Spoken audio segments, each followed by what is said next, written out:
Hello everyone, welcome back to our channel. నేను మీ కల్పన. ఇవాళ మన స్పెషల్ రెసిపీ వచ్చేసి కాజు చికెన్ పకోడీ. అది కానీ స్ట్రీట్ స్టైల్లో ఎలా ప్రిపేర్ చేసుకోవాలో రెడీ చేసి చూపించబోతున్నాను. చాలా అంటే చాలా టేస్టీగా ఉంటుంది. ఇక్కడ వీడియోలో చూపించే టిప్స్ కనుక ఫాలో అవుతూ ప్రిపేర్ చేశారంటే 100% ది బెస్ట్ టేస్ట్తో స్ట్రీట్ స్టైల్లో చికెన్ కాజు పకోడీ అయితే రెడీ అయిపోతుంది.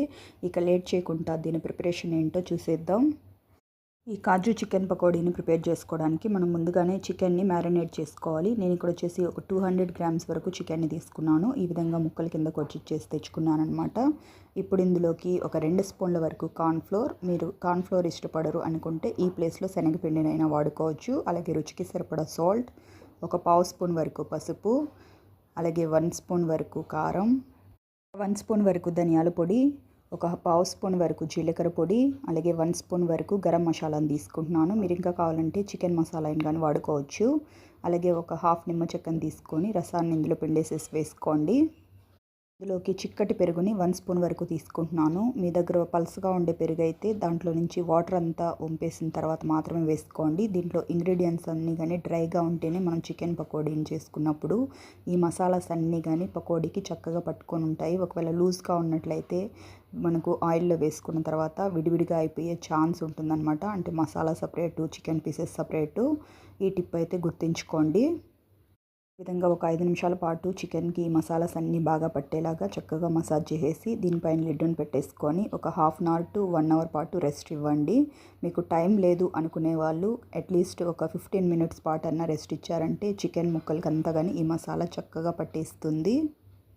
నేను వచ్చేసి ఇక్కడ 1 అవర్ పాటు రెస్ట్ ఇచ్చేసి చూస్తున్నాను అనమాట. చూసారు కదా, చికెన్ ముక్కలకి మసాలాస్ అన్నీ చక్కగా పట్టేసాయి. ఇప్పుడు ఇందులోకి ఒక 2 స్పూన్ల వరకు కాజు, అలాగే 1 స్పూన్ వరకు అల్లం వెల్లుల్లి పేస్ట్ని వేసుకుంటున్నాను. అల్లం వెల్లుల్లి పేస్ట్ కానీ మనం ముందు యాడ్ చేసుకోలేదన్నమాట. నేను ఇప్పుడు యాడ్ చేసేసి ఈ రెండు బాగా మిక్స్ అయ్యేలాగా మిక్స్ చేసేసి తీసుకుంటున్నాను. పకోడీల్లోకి కాజుని లాస్ట్లో వేసుకుంటేనే కాజు ఫ్రై అయ్యాక క్రిస్పీగా ఉంటాయి. మనం ముందుగానే చికెన్తో పాటు వేసుకున్నామంటే అవి కాజు కానీ ఈ మసాలాస్ అన్నీ పట్టేసి సాఫ్ట్గా అయిపోయే ఛాన్స్ ఉంటుంది. కాబట్టి లాస్ట్లో మనం ఫ్రై చేసుకునే ముందు మాత్రమే యాడ్ చేసేసుకొని మిక్స్ చేసుకోండి. ఈ విధంగా ఒకసారి బాగా మిక్స్ చేసేసుకున్న తర్వాత దీన్ని కాసేపు పక్కన పెట్టేసి ఈ లోపల మనము ఆయిల్ని పెట్టేసుకుందాం. ఆయిల్ కానీ నేను ఎక్కువగా వేసుకోవట్లేదు అనమాట. ఒక 4 స్పూన్ల వరకు తీసుకుంటున్నాను. మనం వచ్చేసి ఇక్కడ షాలో ఫ్రై చేసుకుంటున్నాము. ఇలా వేసుకున్న ఆయిల్ కాస్త వేడెక్కిన తర్వాత చికెన్ ముక్కల్ని ఒక్కొక్కటిగా స్పూన్ సాయంతో ఈ విధంగా ఆయిల్లో అక్కడక్కడగా వేసుకోండి. దగ్గర వేసుకున్నట్లయితే ఒకదానికొకటి అంటుకుపోతాయి. ఈ విధంగా ప్యాన్లో పట్టినన్ని వేసేసుకున్న తర్వాత వీటిని కాసేపు ఇట్లాగే వదిలేసేయండి. మనము వేసుకున్న వెంటనే కదిపేసామంటే దానికి ఉండే మసాలా ఏదైతే ఉందో అది విడిపోతుంది. కాబట్టి ఒక 5 నిమిషాల పాటు లో టు మీడియం ఫ్లేమ్లోనే ఫ్రై అవనిచ్చి స్లోగా రెండో సైడ్కి టర్న్ చేసుకోవాలి. ఇప్పుడు ఒక సైడ్ కాస్త కలర్ వచ్చింది కదా, ఇప్పుడు స్లోగా ఫ్లిప్ చేసుకుందాం. ఇప్పుడు రెండో వైపు కానీ ఒక 5 నిమిషాల పాటు మీడియం టు లో ఫ్లేమ్లోనే ఫ్రై అవ్వనివ్వండి. చూసారు కదా, ఇవి రెండు వైపులా చక్కగా ఫ్రై అయిపోయాయి. ఈ స్టేజ్లో ఉన్నప్పుడు టిష్యూ పేపర్ వేసుకున్న ప్లేట్లోకి తీసేసుకోండి. టిష్యూ పేపర్ని వేసుకోవడం వల్ల ఎక్సెస్ ఆయిల్ ఏదైతే ఉందో అది ఈ పేపర్ అనేది అబ్జార్బ్ చేసుకుంటుంది. ఈ విధంగా ఒకసారి ఫ్రై చేసుకున్నవి బయటకు తీసేసుకున్న తర్వాత ఇదే ఆయిల్లోకి మనము ముందుగా పక్కన పెట్టుకున్న మిగిలిన పీసెస్ ఏవైతే ఉన్నాయో వాటిని వేసేసుకోవాలి. వెంటనే వేసేసుకోకుండా ఆయిల్ 1 నిమిషం పాటు బాగా వేడెక్కనిచ్చి వేసుకోండి. అప్పుడే చికెన్ పీసెస్కి వేడి అనేది చక్కగా తగులుతుంది. వేసుకున్న ఈ పీసెస్ని కానీ కాసేపు ఫ్రై అవనిచ్చి స్లోగా వేరే సైడ్కి టర్న్ చేసుకొని రెండు వైపులా మంచి కలర్ వచ్చే వరకు మధ్యలో మిక్స్ చేసుకుంటూ ఫ్రై చేసుకోండి. ఇలా వేసుకున్న ఈ పీసెస్ ఒక 2-3 నిమిషాల్లో ఫ్రై అవుతాయి అనగా దీంట్లోకి పచ్చిమిర్చిని వేసుకుందాం. నేను పచ్చిమిర్చిని కానీ ఆల్రెడీ మనం మసాలా ప్రిపేర్ చేసి పెట్టుకున్న బౌల్ ఏదైతే ఉందో ఆ బౌల్లో ఒకసారి వేసేసి మిక్స్ చేసేసి తీసుకుంటున్నాను. దాంతో మన మసాలాస్ అన్నీ కానీ ఈ పచ్చిమిర్చికి చక్కగా పట్టేసి పచ్చిమిర్చి కానీ మనం పకోడీతో తినేటప్పుడు చాలా టేస్టీగా ఉంటాయి. ఇవి వచ్చేసి లాస్ట్లో మాత్రమే వేసుకోండి. ముందే మనం పకోడీలతో వేసుకున్నామంటే పచ్చిమిర్చి అనేది ముందుగానే ఎక్కువ ఫ్రై అయిపోతాయి. అలాగే నేను ఒక గార్నిషింగ్ కోసం 2 కరివేపాకు రెమ్మల్ని కానీ వేసుకుంటున్నాను. పచ్చిమిర్చిని అలాగే కరివేపాకుని కాస్త క్రిస్పీగా అయ్యే వరకు ఫ్రై చేసేసి తీసుకోండి. ఇప్పుడు ఇందులో వేసుకున్న పచ్చిమిర్చి అలాగే కరివేపాకు చక్కగా ఫ్రై అయిపోయాయి. వీటిని రెండింటిని కానీ మనం బయటకు తీసేసుకుందాం. ముందుగా ఇవి తీసేసుకొని పీసెస్ని ఇంకొక నిమిషం పాటు ఫ్రై చేసేసుకొని బయటకు తీసుకుందాం. చూసారు కదా, ఇవి కానీ చక్కగా ఫ్రై అయిపోయాయి. ఇప్పుడు వీటిని కానీ పేపర్ నాప్కిన్ వేసుకున్న ప్లేట్లోకి తీసేసుకుందాం.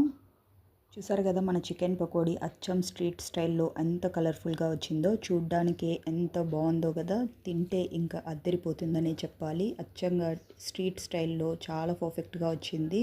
మనం ఫుడ్ కలర్ వాడకపోయినా కానీ కలర్ అయితే చాలా పర్ఫెక్ట్గా వచ్చేసింది. ఇలా ప్రిపేర్ చేసి పెట్టుకున్న ఈ కాజు చికెన్ పకోడీని ఇప్పుడు సర్వింగ్ ప్లేట్లోకి తీసేసుకుందాం.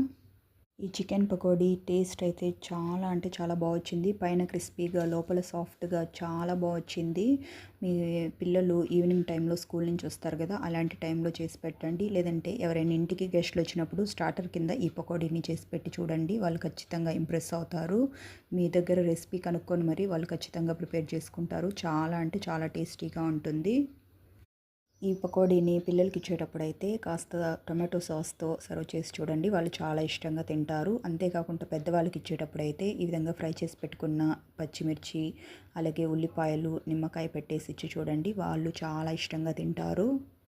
ఫ్రెండ్స్, మనం టుడే చెప్పుకున్న ఈ చికెన్ పకోడీ రెసిపీ అయితే మీకు నచ్చిందని అనుకుంటున్నాను. మీకు కనుక నచ్చినట్లయితే ఒక లైక్ చేసి మీ ఫ్రెండ్స్కి, రిలేటివ్స్కి షేర్ చేయండి. అంతేకాకుండా ఇలాంటి మరెన్నో హెల్దీ అండ్ టేస్టీ రెసిపీస్ కోసం వెంటనే మన ఛానల్ని సబ్స్క్రైబ్ చేసుకొని పక్కనే ఉన్న బెల్ బటన్ని ప్రెస్ చేసి ఆల్ అనే ఆప్షన్ని సెలెక్ట్ చేసుకోండి. ఇలా చేయడం వల్ల ఇకపై నేను పెట్టే వీడియో నోటిఫికేషన్స్ అన్నీ మీ హోమ్ పేజ్లోకి వస్తాయి. Thank you for watching friends. Okay, bye.